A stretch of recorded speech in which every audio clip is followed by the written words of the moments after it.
Moderators. Thank you very much, everybody. Hello. So I'm here to introduce Dr. Gabriel Brooks. He is a trained clinical cardiologist and the Chief Medical Officer of Solid Biosciences, a leading precision medicines company for neuromuscular and cardiovascular diseases. Gabriel has been involved in the development of medicines for rare cardiovascular diseases, from pulmonary hypertension, disease-gene cardiomyopathies, Anderson-Fabry, and long QT, including leading studies in late sodium channel inhibition through eleclazine. He's been dedicated to gene therapy development for the last 10 years, leading development at 4D Molecular Therapeutics, and then leading rare cardiovascular disease development at Pfizer before moving on to Solid Biosciences. So welcome, Dr. Brooks. Thank you, and thank you, Jason, for letting people have a break. Otherwise, instead of the break, you would have had me, which is probably not a good thing for me. So really a privilege to be here, and just really stunning to have this day where there is so much interest in precision medicines for rare inherited arrhythmia syndromes and arrhythmia in general. So, so we can probably go to the next. Oh, I need the clicker. There we go. Otherwise, I'm going to say next slide. So there may be some forward-looking statements, but one statement I'll make is that we're in a quiet period with some of our package under review, so I'm not going to be able to share too much data about our CPVT gene therapy program or clinical plan. So, Jason, that may mean that we can make up some time. To start with, I'd like to start with my acknowledgement slide first. And so really, I want to acknowledge the extremely strong role that patient advocacy should really play, and certainly does play at Solid in terms of making sure that we know what our North Star is. So thank you to Canadian SADS, to the SAD Foundation, and thank you for Hero, I think, for having the foresight of bringing translational medicine into this venue. I'd like to thank our lead clinical scientist, our lead scientist, non-clinical scientist, Elena Bresnow, who's done a lot of the work here, and our collaborators at Mount Gary. And then thank you to all of you in the room. So Solid Biosciences, you may not be familiar with the company, so let me just very briefly say this is a company that has been in the gene therapy space now for many years and started in Duchenne muscular dystrophy, where it was a single disease, single therapeutic company. And through that, we actually have very quite experienced leadership within the gene therapy space. We've been very collaborative in terms of reaching out to probably many of those people in this room. We have a diversified pipeline not only for Duchenne muscular dystrophy, but now a robust cardiac pipeline. And then really having focused on high-dose gene therapy in the Duchenne muscular dystrophy space, we've had to really focus on how to do manufacturing for AAV. And that's critically important, and especially in places that are cost constrained. Our goal is really to be able to drive down the cost of goods for AAV, which hopefully can democratize these precision medicines. And that's really, again, I think really important for healthcare systems that are cost constrained. So in terms of our pipeline, as I alluded, we have been in the gene therapy space for Duchenne muscular dystrophy with now a discontinued program. We're back in the clinic with a next generation gene therapy for Duchenne muscular dystrophy. And this is really an interesting space. This is a place where the regulatory framework is very fluid, and we're seeing that approvals of the gene therapies with a different pathway of traditional approval. And so I think it's really good for the community that we're all learning from how we can think about accelerated approval and confirmatory packages. In addition, as I alluded, we have a really robust cardiac pipeline, and our lead program is for CPVT. So really what's fundamental for Solid Biosciences is the proposition that precision medicines that closely target the pathophysiology of disease are likely to be more successful in terms of actual clinical benefit. And so, we are targeting CPVT, and from our perspective, This is a disease that affects young. It can be highly malignant, and historically has had a mortality rate that has been quite high. And we can see on the lower left part of the slide, there are effective therapies in the clinic, flecainide and beta blockers, as we know, but we do see that they have breakthroughs. And I think that this is really, in terms of the proposition of a gene therapy for CPVT, where we sit. Why do they have breakthroughs? One of the things that we do know is that there are issues with compliance, especially in the youth, especially in adolescence. And when we talk to providers, when we talk to SADS, we understand that usually it's really in the younger population where there are issues. And so having a durable, continuous therapy is really consonant with what's important for these patients, so that if they miss a dose, they'll be protected. And that's the value proposition that we hope a gene therapy for CPVT can add. And so, just as Howard felt, I'm sure at the time, talking to a room full of electrophysiologists about calcium-induced calcium release is probably not the best way to show my expertise. But I'll just direct you to the RYR2 channel and the calcium question, which are critically important in calcium-induced calcium release. And we know with CPVT, with beta-adrenergic stimulus, with catecholamine release, that we can have upregulation of CAM kinase 2 delta, as well as PKA, which can lead to increased loading of the sarcoplasmic reticulum, and that in the setting of either absence calsequestrin, CPVT2, or in the presence of gain of function in RYR2, that can lead to leak through the RYR2 channel and a trigger of delayed after depolarizations. So our approach to CPVT is one that actually, and I'll show you this in a couple of minutes, is one that addresses both CPVT1 and 2 by leading to overexpression of calsequestrin, which can increase the buffering in the sarcoplasmic reticulum, which can lead to a lower probability of the RYR2 channel when defective in diastole.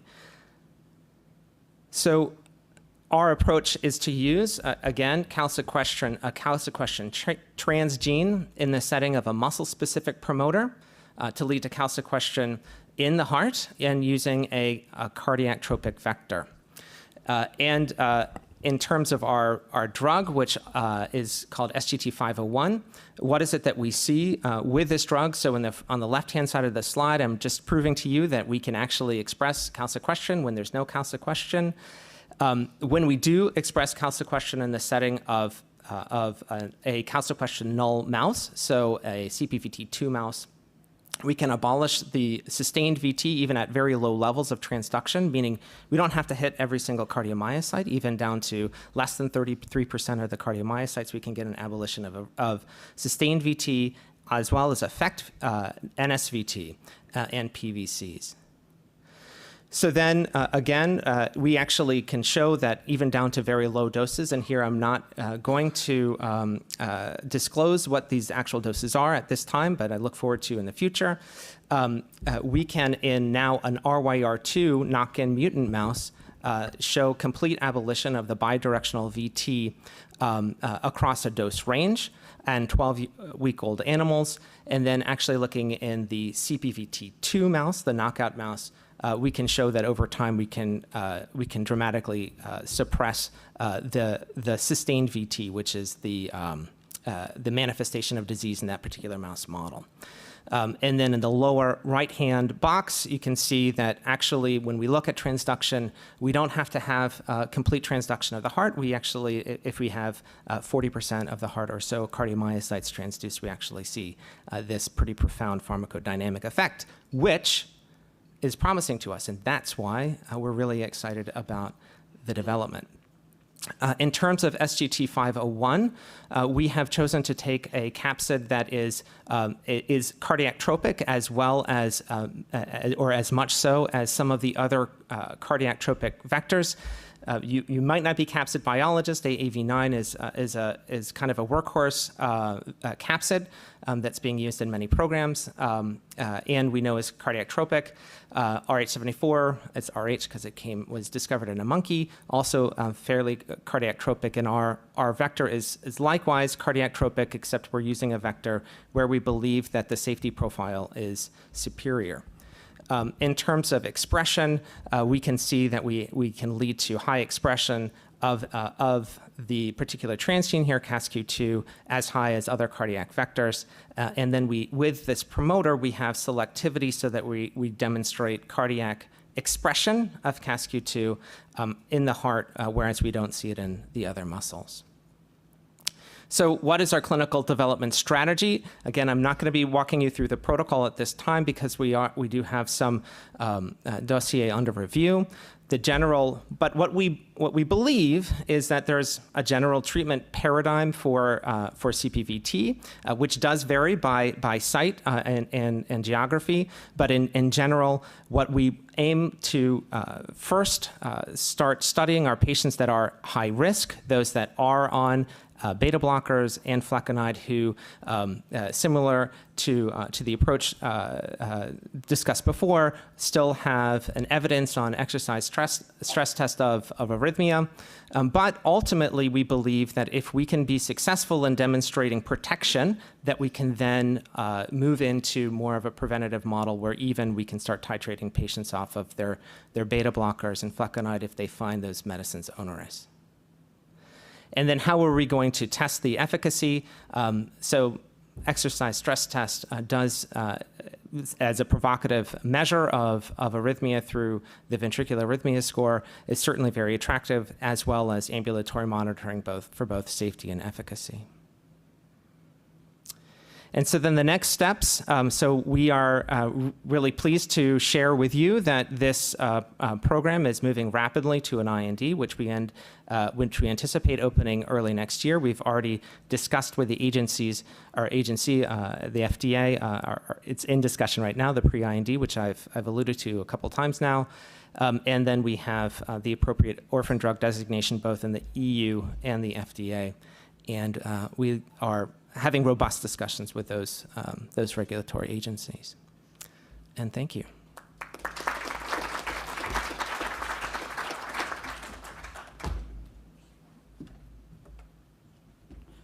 All right, thank you, Dr. Brooks. Next up, we have Dr. Richie Khanna. Richie Khanna has 20 plus years of experience in leading comprehensive non-clinical development and clinical bioanalytical programs. Dr. Khanna joined Lexeo Therapeutics in 2021 as Vice President of Non-Clinical and Bioanalytical Development. She is mainly responsible for all the IND-enabling studies across all programs, as well as clinical bioanalytical assay development for all Phase 1 studies. Prior to Lexeo, Dr. Khanna worked at Amicus Therapeutics for over 16 years. Dr. Khanna has a PhD in molecular biology and a postdoc in biomedical science. So welcome.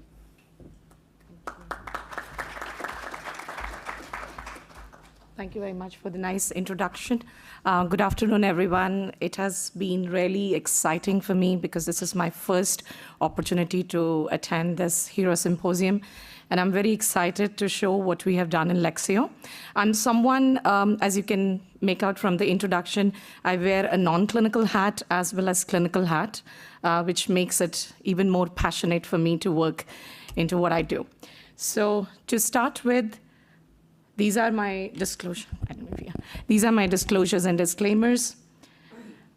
So before I go into PKP2, which is very something the topic of interest for this audience, I just want to go through quickly the pipeline that we have in Lexeo Therapeutics, what we are actually very passionate about. Lexeo is mainly looking after the cardiovascular programs, but we do have CNS, especially Alzheimer's disease. So among the cardiac programs, the very first one is the FA cardiomyopathy. This is a program in which the gene of interest is frataxin. It's a mitochondrial protein. We are taking the gene therapy approach, and our platform capsid is AAVrh10. This program is right now in phase 1/2. We have completed the 2 cohorts dosing, and we are in the process of assembling all the data, and it should be releasing soon. The second program that we are working on is PKP2-ACM, which is very near and dear to this audience. This program, as you know, the gene of interest is PKP2. It is also in phase 1/2, and we are actively screening. The next program is also, so I forgot to mention the PKP2, as you know, is a desmosomal protein. The next program is also a desmosomal protein, DSP, that also we heard this morning. We are going with a slightly different technique for that. The gene of interest is connexin 43, and maybe some other time in the next symposium I can actually show you how we are approaching for that, an indirect approach using a connexin 43 gene of interest to DSP cardiomyopathy. This is at preclinical stages. We are planning and initiating IND-enabling studies.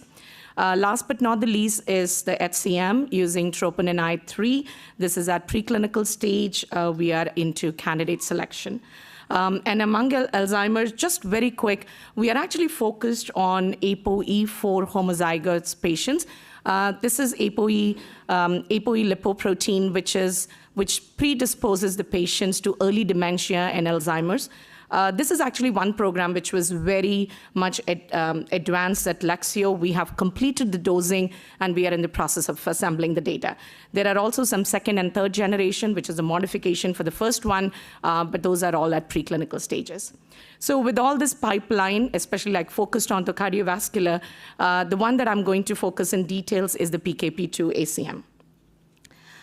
This audience knows about PKP2 disease mechanism, but just to give an idea, once again, to refresh our memories, the reason we picked PKP2, as you know, this is the most prevalent mutation. This is the most prevalent gene in which you see the mutations. As a result of the deficiency of the protein, the entire desmosomal complex, because it's a part of the desmosomal complex, is distorted. And we all know that in this disease, the patient's heart is fatty, it has scar tissues, the patients undergo arrhythmias, and unfortunately, the sudden cardiac death. We all know, and we had great discussions this morning about the ICDs, it is life-saving, but we all also know that it is not taking care of the underlying pathology, and moreover, the disease is progressing, right? So that's why there is a need, and I know there is a lot of players in this field, and we are also excited to be a part of it. So in Lexeo, the approach that we are taking, the gene therapy approach, is we have AAVrh10 as our capsid. We have tested it extensively. It's a remarkable capsid. We are using human healthy PKP2 transgene, and this construct, the transgene expression is mediated by a cardiac specific promoter. And we call this gene therapy as LX2020. You'll hear this name many times in my presentation.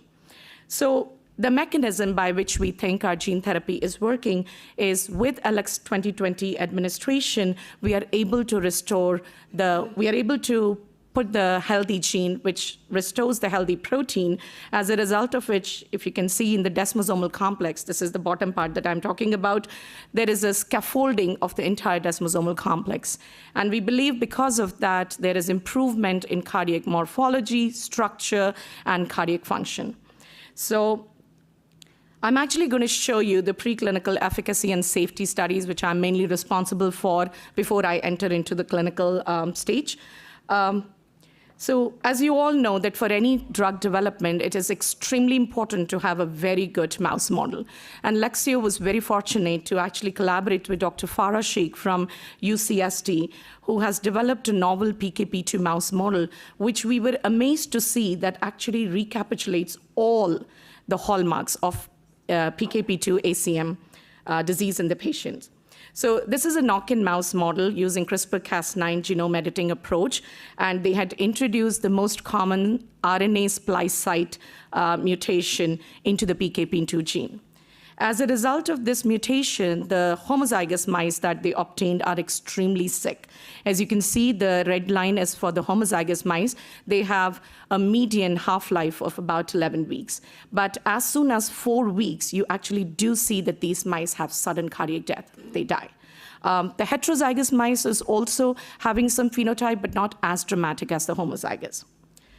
So what we have seen in these mice is with respect to cardiac function, if you look into the homozygous panel, the left and the right ventricles are dilated. As you know, that's a hallmark of the disease.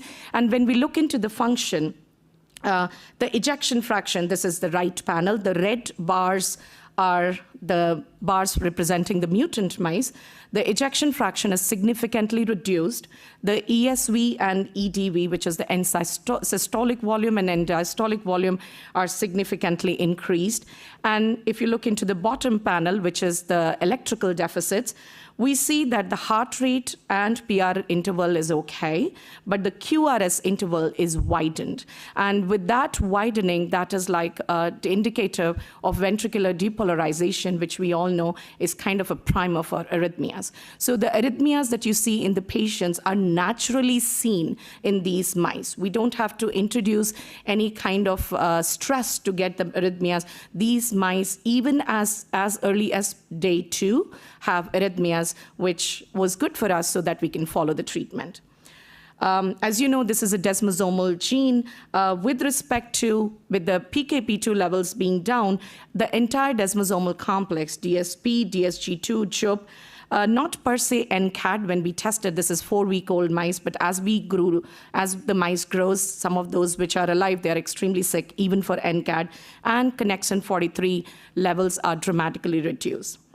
And finally, if you look into the morphology or pathology, the heart of these mice is extremely sick. When we do the H&E and trichrome staining, we see fibrosis, calcification, again, dilation of the ventricles, and extremely thin walls.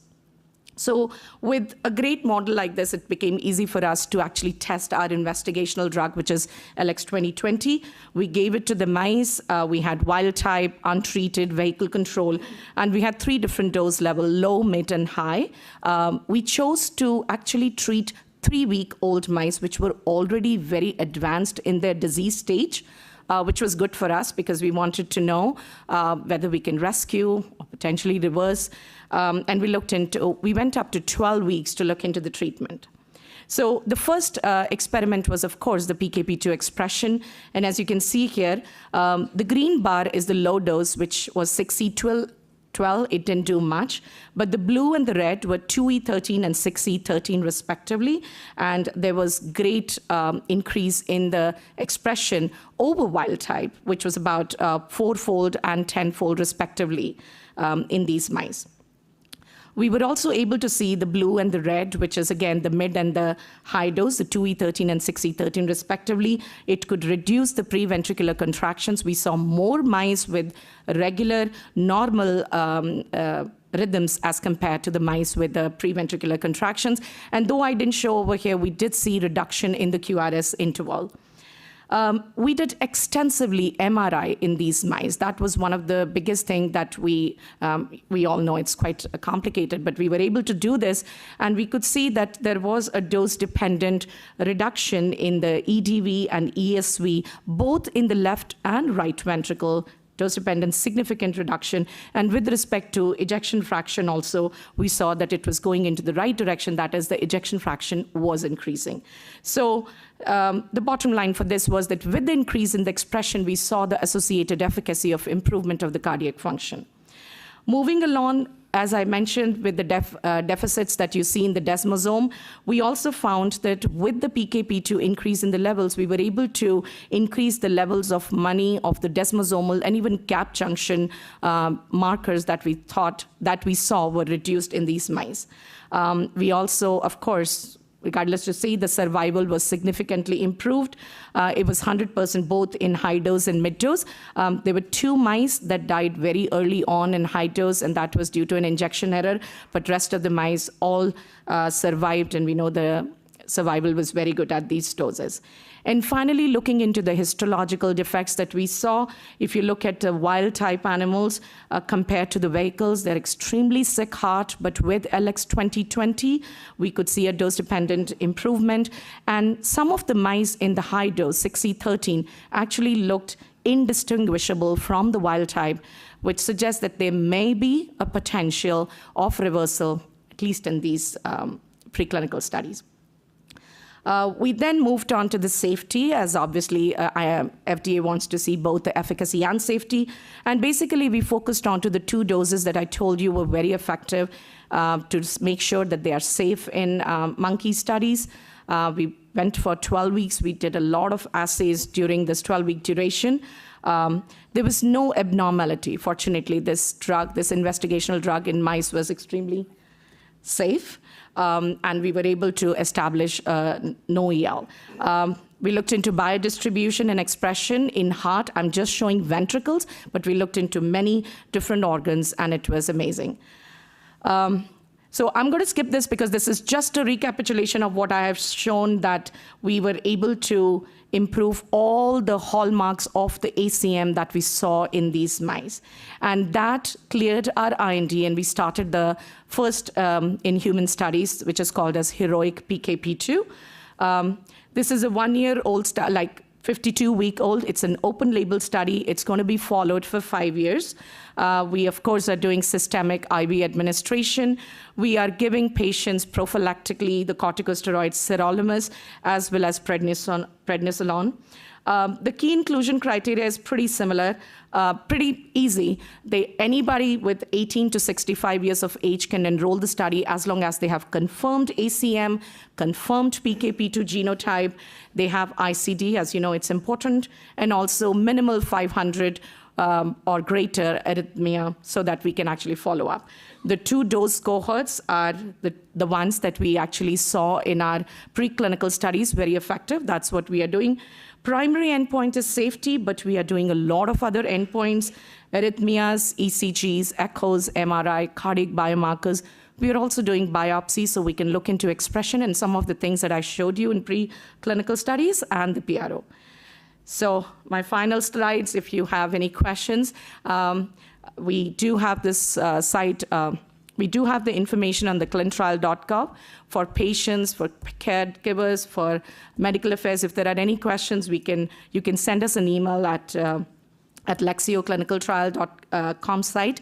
And fortunately, I have my clinical lead colleague, Dr. Greg Aubert. I'm not a clinician. I do clinical assays and enable the studies, but if there are very complicated clinical questions, I have my colleagues who can answer. So thank you very much. Thank you for the organizers, patients, advisors for letting us do this study so we are at a stage and hoping the best for the treatment outcome. Thank you.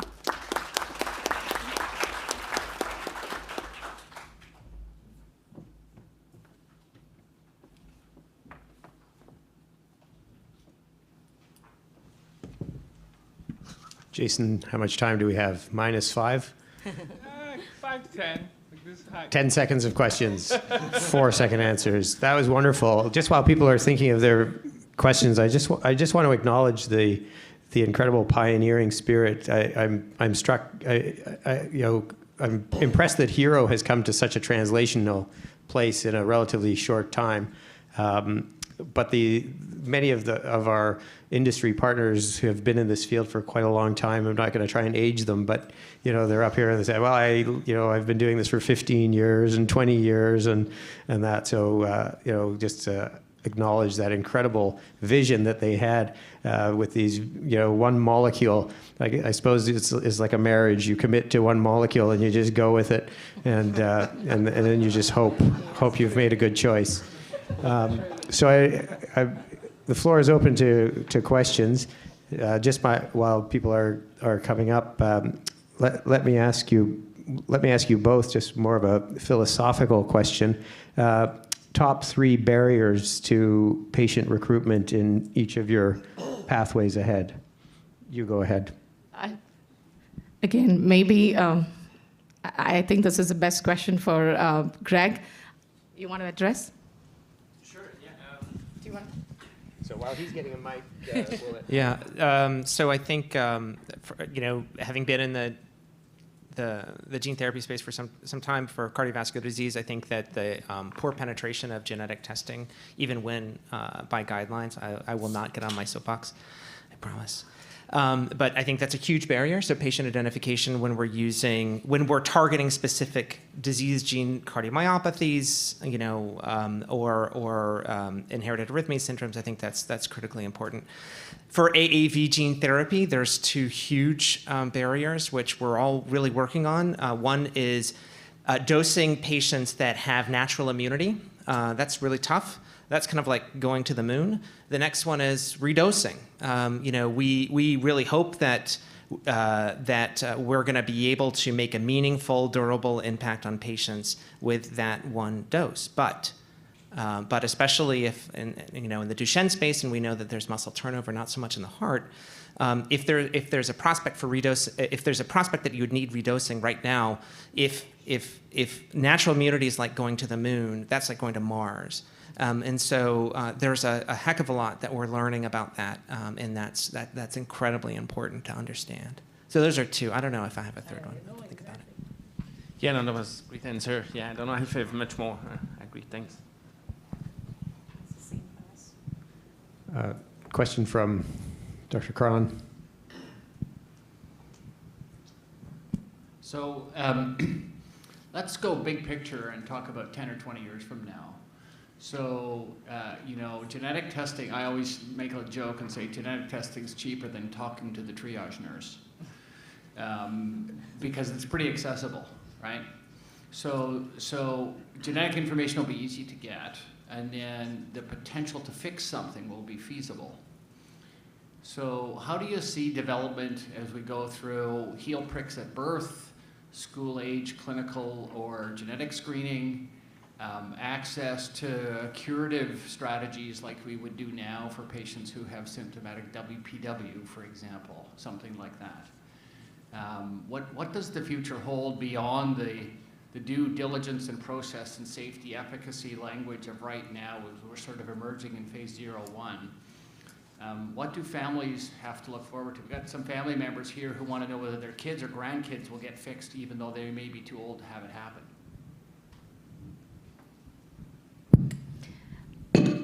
Maybe there are two parts to this question. The first one that you said, what do we need to do to maybe those newborn screening, if I understood your question correctly, that maybe in order to know whether you have the disease or not, the newborn screening that we used to do for other programs, we need to do this early on. And the second part was, I have to remind myself. In a way, it's two points. One is, what's the right timing if we have a curative strategy and we have things like AAV intolerance and so on? Yeah. And then the second one is, does the future hold that this is almost like a genetic vaccination program? So it's not going to be like if you have given to the parents, it's not going to go to the kids. It's not into the germline. No, I don't mean that. I just mean your 80-year-olds are going to be seeking to use their payments or their estates to pay for their grandchildren's genetic vaccination. If I could, I think so. I think partly baked into your question is the question of genotype phenotype, and we know, especially in some of the diseases discussed today, that there's going to be likely pathogenic patients that never manifest disease. Right. And so are we going to understand whatever the polygenetic risk or the environmental modifiers that are going to affect that person so that we could predictably say this person's going to have the disease, and therefore if we had a safe and effective therapy that was had low enough cost of goods that we could actually deliver it, who would you pick?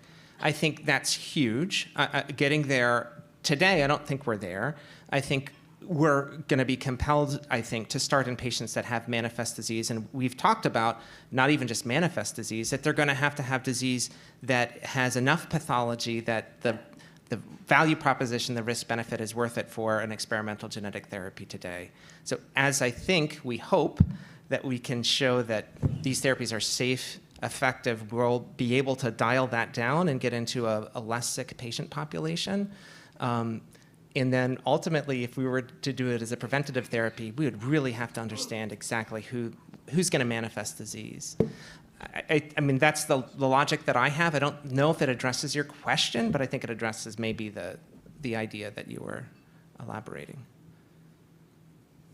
I just wanted you to start talking about it because I think we have to think about how that's going to be. I mean, the cultural, ethical, economic aspects of implementing what we are talking about, if it's feasible, are massive, and it's not going to be something where we have a little Bethesda conference and call it good. Absolutely. And it's not going to be with if we were getting into a preventative gene therapy, I mean, that's huge, but it's not going to be with a $3.5 million single dose, right? It's got to have a cost of goods that's way lower. maybe I'll just finish to build on Andrew's point, and speaking from the point of view of a government bureaucrat, which is what I am now, in addition to being a cardiologist. But as we go from the current state, which is, something brand new, exciting, we all feel this is sort of a turning point, and we can envision a future that Andrew describes that's transformational. But we move now from, very expensive, applied to rare diseases, very drug refractory, so a very small number of people, but there will be steps along the way until there's a sort of a more universal application. And one of the things that's always occurred to me is that people who do this kind of drug development, and it happens in the cancer drugs as well, is you get to the 11th hour and say, hey, we've suddenly got something, and payers and governments aren't ready to sort of enter this into their innovation pathways, which typically take years in their own right. So I'm just wondering at what point in your process you engage and say, listen, guys, we got something really big coming down the pipe. Let's start to talk about what the innovation pathway intake looks like. How can we accelerate the health technology assessment part of this? And then most importantly, accelerate the implementation, because nothing is worse for patients and families than having something that we know works and we can't get it into the field. Yeah. I don't know whether that invites a response or whether a retort. I think that's food for thought. Yes. Okay. Yes. Yes. Thank you to our speakers, and we'll look forward to the next session.